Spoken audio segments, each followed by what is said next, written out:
You show up to a job that you profess to dislike every day. Start treating something that you love the same way, and you will see results.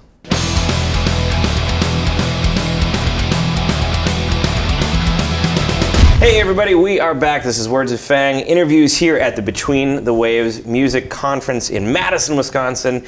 And if you didn't make it, you didn't make it, but you can still come next year. Check it out, btwmadison.com. And just like all the other interviews we've been doing, we are going to put the full, uncut, unfiltered knowledge up on our Patreon for you, patreon.com/Lords of the Trident. So if you want to see all of the interviews, the full length of all of the interviews, go there, drop $1, heck, drop $5, why don't you? But we'll put it up for pretty much anybody who pledges any amount. So patreon.com/Lords of the Trident. We're going to continue our interviews with the one, the only, DJ Payne 1. DJ Payne 1, how you doing? I'm not the one and the only, because somebody copied my name and created a Facebook identity. Oh no! Oh gee. Okay. Yeah. Well, we will have to talk about that. For the people who are not familiar with you, let them know what you do, what you're all about. Spill the goods. That's a loaded question. I'm a record producer, beat maker, DJ. Based in Madison. I've been doing this for a while. Mm-hmm. I've been fortunate to produce music for some of my favorite acts. Public Enemy, for example, was my favorite hip hop group growing up, and I've worked on 3-4 of their albums. Wow. So that was amazing. But probably my most memorable release was Young Jeezy in 2008, because that was my first break into the industry. It was the #1 album, and that's the reason I'm here now. That's amazing. Yeah. Can you extrapolate on how that happened? Like, what was happening at the time? What connections did you make to make that happen? Yeah, mostly it was a mental connection. It was just me psychologically choosing to focus on making music a career. Because at that point, I was at a juncture in my life where suddenly the stakes were high. I'm an adult now. You know, I finished my bachelor's degree. My degree was in teaching, right? So you can't really be a part-time teacher. Right. It kind of all or your nothing, life. right? Yeah, and that's the same way with a career musician. So I couldn't split my time, and so I had to make a choice. It was either jump into teaching full-time, or get into the sub pool and get into the district, which is a full-time job in and of itself, I'm told, or try music. And at that point, I had already invested 10 years of my life making music, because I started when I was a really young kid, just messing around. I never thought it would be a career option, because that's what people tell you. Virtually no kid is encouraged to pursue music as a career from a young age. Right. It's sort of like an extracurricular. Yeah. So I told myself, I'm giving you a year. If it works, it works. If not, you abandon it and follow the path that your education projected for you. That's interesting. So you gave yourself a hard timeline. Yeah. Wow. And who's to say what would have happened? You know what I mean? If I hadn't found any degree of success in that year, what would I have done? I don't know. But I didn't have to face that, because what happened was within 6 months. And so a whole bunch of stuff happened in that period. And it was all psychological, honestly. The one thing was I had a problem finishing tracks. I loved starting tracks, I hated finishing them. So I had to force myself for that year to just get through it. And some people might be listening and cringing and saying, well, you're just focusing on the end result. You're not focusing on the process, which is absolutely untrue. But what is true is that when you're focusing deliberately on completion, you're not always making the best music. I'm refining my process. During that time, I refined my process so I became more efficient, so that I could work. Because every career, every traditional job has structure. Right. There are deadlines everywhere, even in the music industry. People act like this is just a world where if something gets turned in, it gets turned in. Nah, there are deadlines all the time. No matter where you look in the music industry, there are deadlines. So I had to, because I was, for the first time in my life, self-employed, self-directed, I had to be self-disciplined. So going through that, it helped me become more efficient. It helped me to become more regimented, wake up and treat music as a job. If I wanted it to be my career, I had to treat it like one. I couldn't just sit there and, dick around and expect a career to just unfold in front of me. So doing that helped me build my catalog, and that catalog is leverage, for someone who produces beats. So then the next step was I had this catalog. I had to present that catalog to somebody, and at that point in my mind, I needed a manager to, shop my music around. And nowadays, I don't think that's the case. And I learned from experience that that's not the case. But at the time, luckily, I was in that mind state, and I met some random guy on MySpace named Brendan from Toronto, Canada. He was managing myself and another producer once I signed on to him, he was my non-exclusive manager, who was also managing a guy named Tyler Williams, T. Williams, and then he was managing a songwriter named Abel. Abel is now known as The Weeknd. Oh. T. Williams is now known as T-. Obviously, they're Grammy artists. Well known. Yeah, and they were working with Drake, all this other stuff. Yeah. And who knew who Drake was at that time? I heard him. I wanted to work with him. I'm like, it's not that easy. Sure. So, but anyway, long story short, because that was a long story. Sorry. He, out of all of those tracks that I made during that period of me forcing myself to finish, maybe like 2 out of 10 of them were decent. And so one of those decent ones ended up via Brandon getting to an engineer in Atlanta who was Young Jeezy's engineer. And he just played it for Jeezy. It was the right type of track. It was the right mood at the right moment. And I get the call. And funny enough, that track was actually meant to be on a different project. Oh. But they never called us back. It had been 3 months and no communication. So when I heard that Jeezy wanted, I said, just move forward with that. Let's do this. And it happened. So I guess, circling back to the trouble with lack of completion, I'm sure there's a bunch of other musicians who are probably in the same boat. Oh God, yeah. What advice would you give them as somebody who's worked through that and who's now can complete things? What's the mindset? Force yourself, because if you're having trouble with completion, this is what it is. Everything is based on habits, right? I mean, if you have a traditional job. This is what's so crazy to me. People, musicians, creatives, they'll wake up, they'll go to their traditional job, and they'll hate it, and they'll talk to you about hating it, and they'll drag themselves into the job hating it, and the hatred is just written on their face and their body language.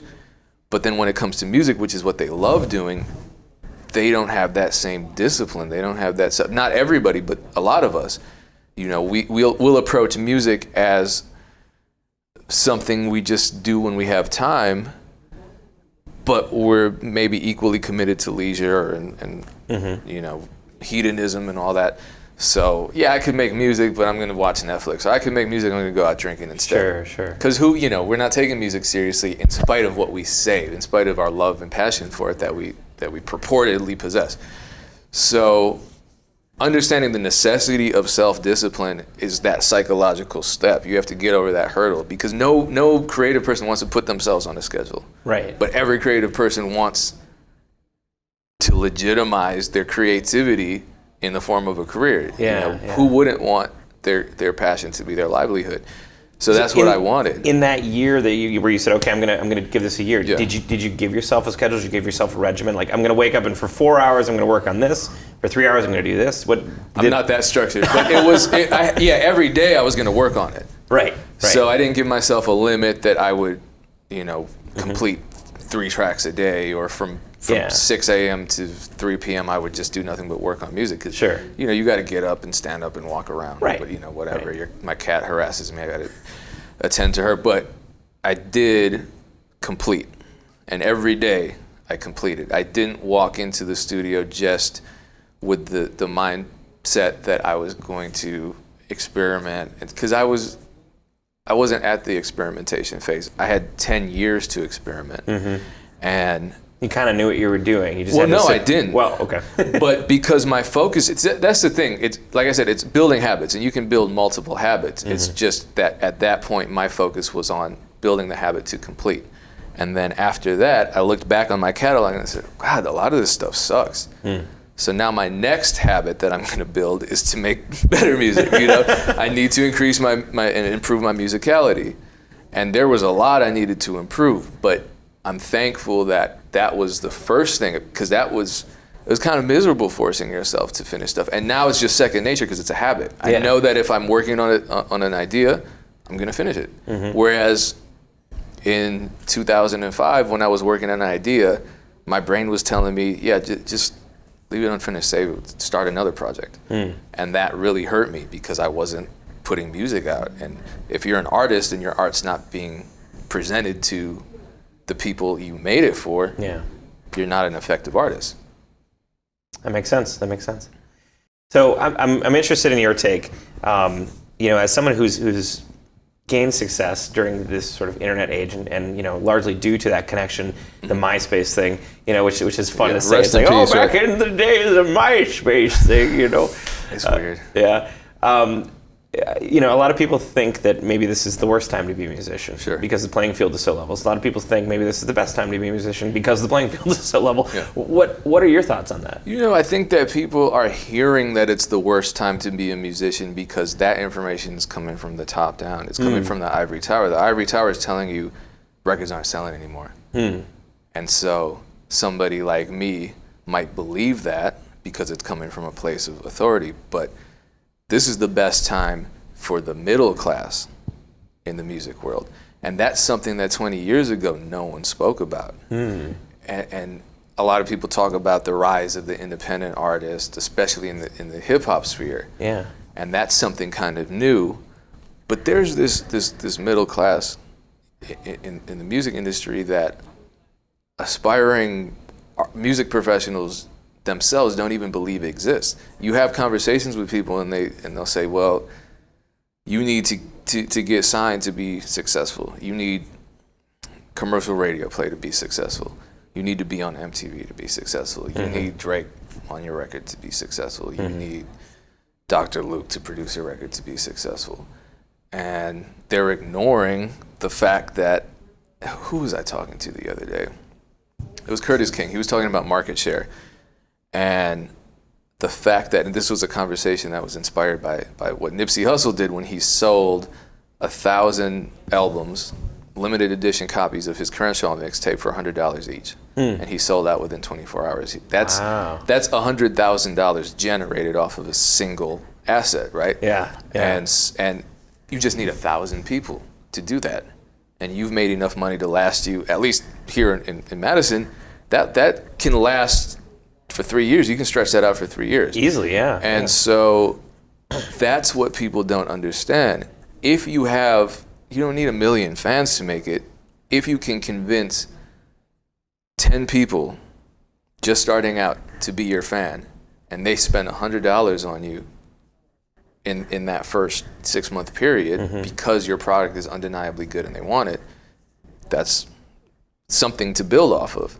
And then you go from 10 people to 100 people to 1,000 people to maybe your ceiling is 5,000 fans. And you might look at that number and say, God, 5,000 fans is nothing. Drake has 500 million fans. Yeah. I want to be like Drake. I'm a failure if I only have 5,000 fans. But if you truly have 5,000 real fans and they spend just $20 a year on your products, you do the math. How much money are you making? Yeah. You can live off that. That's comfortable. You're upper middle class making that kind of money. Yeah. And this is just off of you being, and this is $20. For one person to spend $20 in a year off of or towards a musician that they really care about, that's nothing. That's almost nothing. $20 in a whole year. $20, that's nothing. And if you can get them to spend $25, suddenly that income goes way up. So thinking that you have to reach these insanely higher rungs of the industry is just setting yourself up for failure on a psychological level. So, okay, switching gears. You've seen a lot of live music. You've seen a lot of live shows and musicians and acts.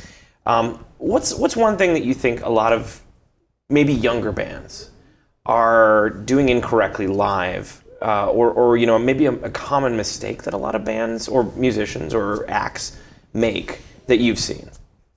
One major mistake that I made when I was performing in groups early on was that when we would plan our performance, we were planning our performance with us at the center rather than the audience. And so what ended up happening was the audience became disengaged. And our first response was to just blame the audience. What a bunch of jerks. They weren't paying attention to us. And then, I don't know why our mentality changed, but we realized, no, the audience is there for an experience. And if we're not giving them that experience, then they deserve to turn their backs on us. And we deserve to have them turn their backs on us. And so we started formulating our sets and even started recording music specifically for performance. And we planned stuff out. We planned interactive moments in our sets, in our live sets. It was very engineered. It was really intentional. After this song, we're going to talk to the audience. We're going to ask them to do this. We're going to bring them into the performance. Then we're going to play this record. Then we're going to reimagine this popular song, but we're going to make it ours because we know they're going to like that. We're going to discuss this timely topic. We're going to have a call and response here, that kind of stuff. And yeah, our sets became a lot better. We started actually building a fan base after that. That's very cool. That's very interesting. Yeah, I don't see a whole lot of bands and acts and stuff like that really engage. Yeah, they go up and they play the music, and it's just, my name is this is my music. Cool, but there are thousands of you. Yeah. Well, and it's super easy just to put on music in your car. There's not too many places where I go and I see a show. Goddamn sunglasses, man. Yeah. That's the other thing. Take off the damn sunglasses. No, seriously, because it's this psychological thing. If you had sunglasses on right now, this interview would suck. Yeah. Because the psychology of me trying to make eye contact with you and not being able to is going to affect the way that we interact. And so the same thing with musicians. And those sunglasses are a metaphor too for just the way you interact with the crowd. Is there a wall between you and the people, or are you communicating? Music is communication. So are you communicating when you're in front of this audience? Can you make eye contact with them, and in turn, can they make eye contact with you? So and I've judged a lot of live music showcases, and when I see the people with the sunglasses, you look like a weirdo, man. No, but I type that in, and you can't. Yeah. You're here in front of people trying to convince them to like you. No one likes someone wearing sunglasses indoors. That's very true. They don't. That's very true. So on this channel, we focus a lot on DIY solutions for musicians, because I feel like at this moment, that's kind of what you need to do. And I'm sure you've DIY'd just about everything in your entire career. Yeah. Is there one specific thing that you think every artist should DIY at least once in their career? I think they should DIY as much as possible, and the reason is because if you DIY everything, if you try everything out yourself, you'll know what your creative limits are. My creative limit is video and graphics. So at that point, and engineering to a degree. So at the point where I want the visual product to be better than what I'm able to produce, that's when I hire. But I wouldn't know if I hadn't tried it out myself. And so and the other thing too is because I tried it out myself, I'm able to communicate what I want to the graphic designer, to the video director, or the editor, much more clearly. So I can say, hey, instead of saying, hey, you do that sweepy thing, I can say, yeah, this transition, can you change it to a light leak, something. Yeah. The light leaks are kind of overdone, but you get the point. So I can articulate my needs better, and I can make a more informed decision as to when I want to spend money, because I'm cheap, and when you're DIY, you don't have a huge budget, so you really want to spend your money wisely. And so I know my creative limits. And if I need an intro to my YouTube video, I don't know how to do that, so I pay someone else to do it. I don't know how to design the greatest. I did design my logo, but other logos, I need other people to do. So I contact a graphic designer that I work with and say, this is my vision. I'm going to pay you for it. There it is. Yeah. Is there something that you think musicians shouldn't ever DIY? Or maybe something you'd caution everyone against. has different. I think it's great to DIY because here's the other thing about music: your music career is going to evolve a lot, and if you don't try other things, you might not know what the possibilities are. You know, people who start off rapping. One of the guys, Bodillo, for example, who's here tomorrow speaking. He started off as a recording artist, and now he's into artist development and management. So if he had never tried that, he wouldn't know that was a strength of his. You know what I'm saying? So a lot of recording. I know recording artists from out here that became amazing video directors, and they wouldn't know had they not found it necessary to try shooting videos because they wanted to do that themselves for their own careers as recording artists. So I'd say, yeah, try. I don't know if there's anything that you absolutely shouldn't do. I mean, try it out. You might be terrible at it. Yeah. But if you fail, you'll know that you're terrible at it, and then you know what you need to outsource. But you might discover a hidden talent. It's good to also have that suck filter to know when your stuff is bad. That's the other thing, yeah. And I don't have an answer to that. How do you know if something's bad? I don't either. Yeah. I don't either. Yeah. Because there are some people who know right away. There are some people it takes time, and then there's some people who are 65 and they're singing flat and they still think they're Aretha. So I don't know. All right, final question. What is one tip or trick that you find yourself giving often, to multiple people, maybe who come asking you for advice? Hey, I want to get into making beats. Hey, I want to, start doing my live show. What's a common tip that you tell people who maybe want to take the next step in the music industry? Treat it as a job. I mean, show up. You show up to a job that you profess to dislike every day. Start treating something that you love the same way, and you will see results. That's an excellent, excellent note to end on. Let everybody know where they can find you. That camera. DJ Payne 1, all social media. Check for the verification badge. Well, just if it has a verification badge, it's me. If it doesn't, it's a Central American reggaeton DJ. That's not me. Simple as that. Excellent. DJ Payne 1, thank you so much for sitting down with me. Really appreciate it. If you want to see the entire uncut interview, go to patreon.com/Swords of the Trident. Throw a buck at us. You can get all of the unfiltered knowledge, including all of the fun extra stories that the mathematical errors that we threw in here. And keep it tuned here. We will have more from the Between the Waves Fest coming at you very soon. Thank you for watching. Thank you for supporting. We will see you next time.